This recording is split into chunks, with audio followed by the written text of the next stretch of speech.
Otro caso, por ejemplo, curioso que vimos, Gabriel y yo midiendo en otro país centroamericano, fue un proyecto en el que se estaba vinculando tanto lo publicitario como aquello vinculado con marketing político. Y era un anuncio de un tribunal electoral orientado tanto a redes sociales como a televisión,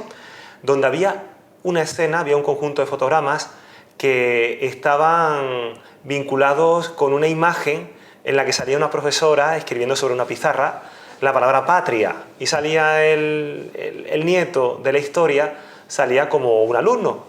Ese fragmento del vídeo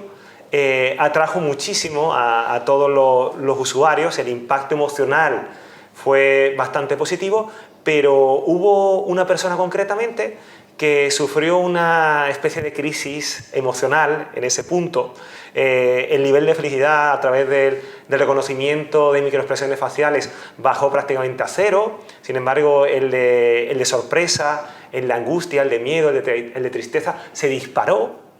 Y al final, bueno, cuando le preguntamos a esta persona que qué tal le había parecido ese spot publicitario de 60 segundos, nos comentó que le había parecido fantástica la historia del nieto, de los abuelos, de la madre.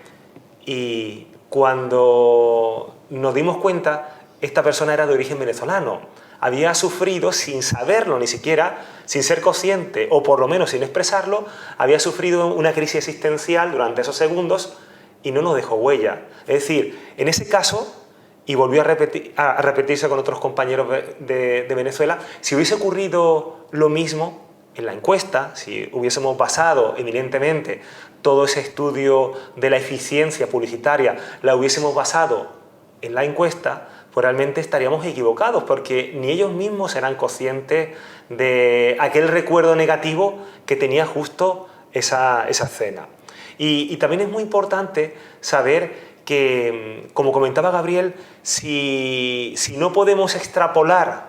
esos resultados tan impresionantes que se obtienen en muchas ocasiones de estos proyectos a aplicaciones reales, directamente a la empresa, para trabajar con el equipo humano, para trabajar con atención al cliente, trabajar con las estrategias de publicidad, trabajar en cómo la marca está posicionada en el mercado, pues realmente no tiene mucho sentido. Y es lo que quizás en el pasado ha ocurrido, que existía más teoría que práctica, pero hoy por suerte tenemos tantos dispositivos a nuestro alcance que nos permiten tener una imagen panorámica de lo que está pasando por la mente del consumidor, que la aplicabilidad está clara. El neuromarketing ha venido para quedarse y tiene mucho que aportar en las estrategias convencionales que teníamos hasta hace poquito. De hecho, en los pocos estudios científicos que hay publicados en este área, con la neurociencia aplicada a los negocios, pues se están dando cuenta que aquellos casos en los que la ciencia ha entrado de manera seria a los negocios, pues están desbancando muchos mitos. Hemos tenido, por ejemplo, mitos aquí en España con el sector de la moda, donde, por ejemplo, muchísimos conceptos que estaban preconcebidos a nivel de cómo fotografiar a un modelo o cómo expresar una cierta línea de moda